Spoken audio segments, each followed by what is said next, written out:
These are the iPhone 16s, and this should be a huge year for battery improvements. Apple said that the iPhone 16 and 16 Plus should have a big boost. Yes, that was the official term they used. But then also that the iPhone 16 Pro Max should have the best battery life ever on an iPhone. So let's find out if they were telling the truth and just how long we're talking about here. So this is the $1,199 iPhone 16 Pro Max, the $999 16 Pro, the $899 16 Plus, and then the $799 iPhone 16. And we're doing something different this year. We're comparing these new phones to two iPhones from last year, the top-end iPhone 15 Pro Max and the base iPhone 15, but also Samsung, to see where Apple sits against the competition. So this is the Samsung Galaxy S24 Ultra, which is the best phone that Samsung makes. Okay, let's unplug. The test begins now. And since I wanted to base this test off a typical day's usage, let's begin with a workout app that I've just started using. So, the big question, how has Apple achieved this supposed big boost in battery this year? Well, two things. The first is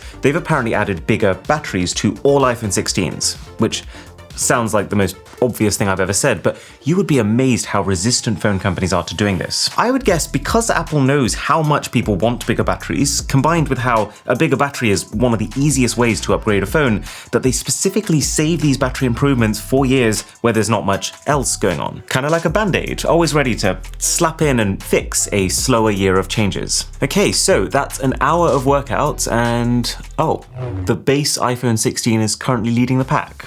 That seems like a strange result, but I'm not worried. I've done enough of these battery tests to know that the software of a phone will sometimes tell you it's on one percentage, even when the battery itself is actually on something quite different. The one thing that can't lie is the final result, how long till the phone completely dies. So let's jump into some work now. This is Slack. This is the messaging app that our team uses. So I have bravely asked them all to say something funny for the next hour. And I did want to add, there's another reason that I think phone companies have resisted battery improvements over the years. It's that they don't just want you to buy one phone, they want you to keep upgrading phones. And so I imagine a big part of why they're so stingy with battery is it would hurt their businesses if they gave you too much. Like imagine if one year Apple doubled the battery life on their iPhones, I would bet everything I have that 3 to 4 years after that, around the time where the people who'd bought that phone would normally start upgrading to the next thing, significantly less would do so, because batteries degrading over time is one of the primary incentives to upgrade. But if you start with more battery than you need, then you don't care even when it degrades. Time for Instagram. Let's do some planned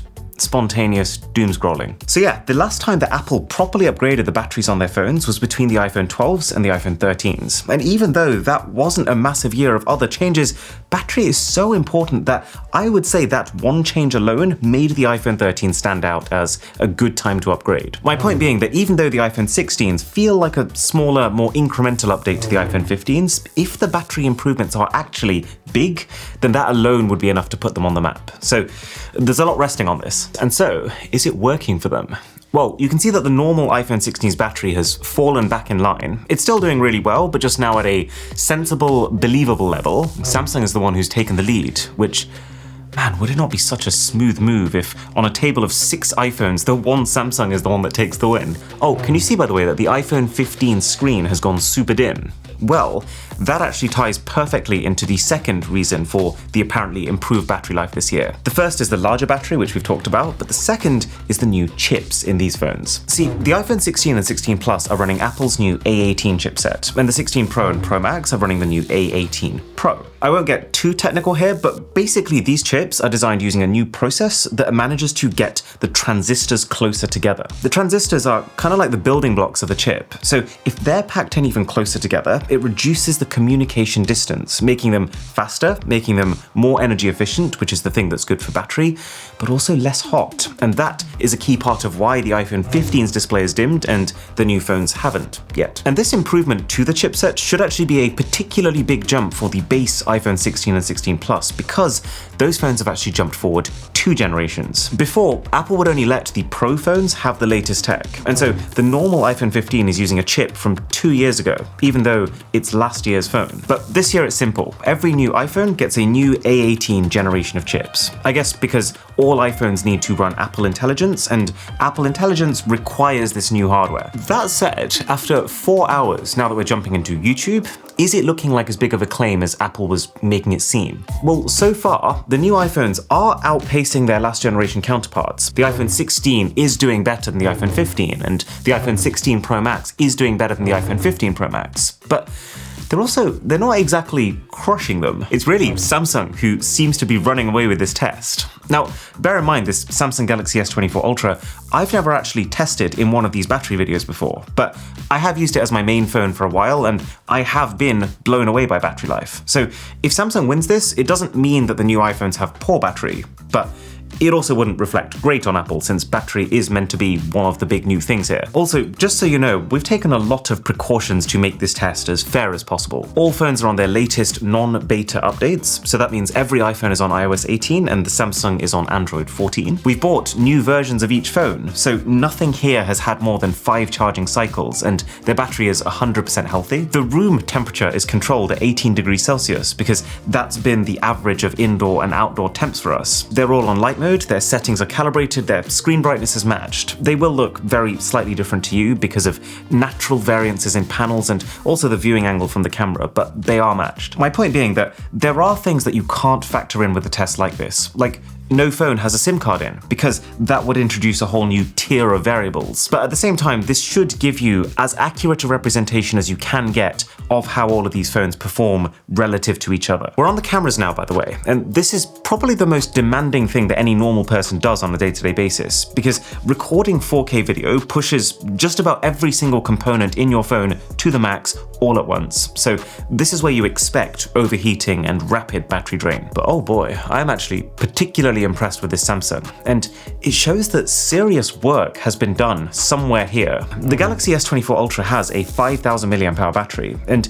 you might know that Samsung's had 5,000 mAh batteries for ages on their flagship phones, but they never used to be this good. There was a time not that long ago where iPhones that had less than 4,000 mAh were destroying Samsungs that had 5,000. The iPhones were just getting far more juice per milliamp hour, but that looks like it's flipped now. Apple doesn't disclose precise milliamp hour measurements, but the estimate for the battery size on this 16 Pro Max is around 4,700, which if true means that this phone has 95% of the capacity of the Samsung, but it seems like it's lasting less than 95% as long. So its juice per milliamp hour, if that term isn't taken, I'm coining it, is looking lower for the first time ever. Side note, isn't it actually kind of mesmerizing watching ChatGPT write out 7 20,000 word essays at the same time? What a wild time to be alive. Now, as for why this Samsung is doing so good, I've been thinking about this. I thought it could be a Samsung specific thing, but that wouldn't be my first guess, as I've noticed Android flagships in general lasting a lot longer this year. It could be related to the new Snapdragon chip that most top-end Androids are being powered by.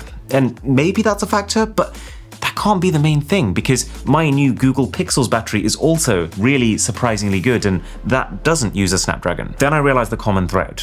It's Android 14. Every phone I've tested that has surprised me with how good the battery is has been running Android 14, which has fixed basically a loophole that allows apps to consistently run in the background if they decide they want to. And based on how much of an improvement this software seems to have made, that loophole might well have been the thorn in Android's side that's now been removed, and well, it changes the entire landscape. So the iPhone 15 is down and out after 7 hours and 45 minutes, just before we're about to enter some heavier gaming. And oh, look, the iPhone 16 has just started dimming too. It's good to see that the Pro iPhones and the Samsung are not dimming, because, you know, you would expect that Pro phones are designed to be able to take more stress. Oh no, I'm wrong. The Pro has just started dimming now too.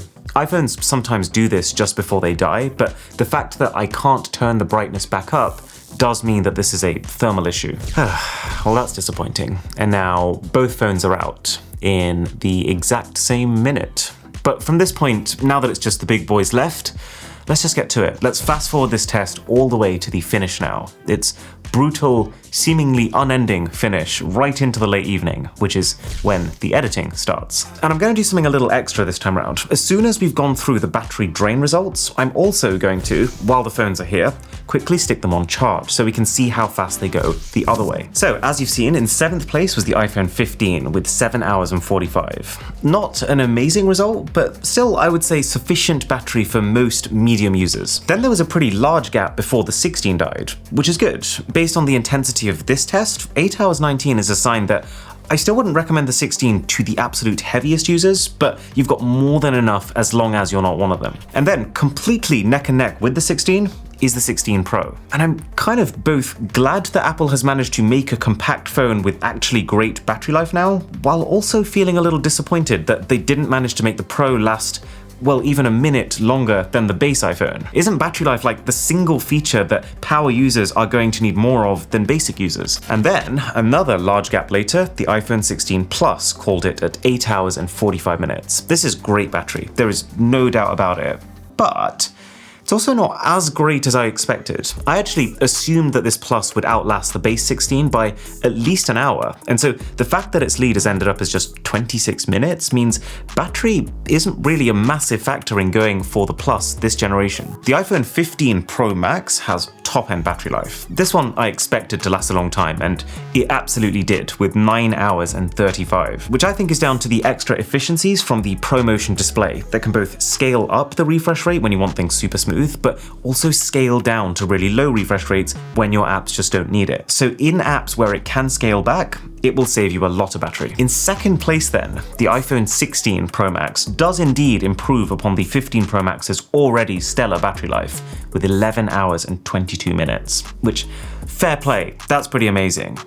But not amazing enough. The Samsung actually did just go and do it. It beat every iPhone. And while this isn't the longest battery life reading I've ever recorded, it's worth bearing in mind that every time we do this test, you shouldn't expect the same results and you can't compare between them because I'm always updating the app list. And so if we look at how well Samsung has performed compared to the phones in this test, then it's far enough ahead of supposedly the best iPhone battery life ever that I think this is the best battery on any phone that has been put through our tests. And now that all the phones are fully drained, this is our perfect opportunity to see how fast they can all charge. So I've got each phone connected to the exact same 65-watt plug that I got off Amazon, which, since these companies don't send you their recommended chargers anymore, I feel like is the best plug that most people might realistically have lying around. And while that happens, I want to show you something pretty cool that you can do thanks to the Opera browser, this vid's sponsor. I am consistently surprised at how intelligent the baked-in Aria AI actually is. Like, check this out. Command+/ to bring it up on top of whatever you're doing. What's the battery life difference between an iPhone 15 Pro and an iPhone 15 Pro Max? I mean, the thing literally draws a table to present the information in a clearer way. That's actually crazy. But it gets better because Aria now has both image recognition and image generation. So let's try this. Make me a wallpaper for my phone that's pretty, but also has a lot of black in it to save battery that I can download and apply.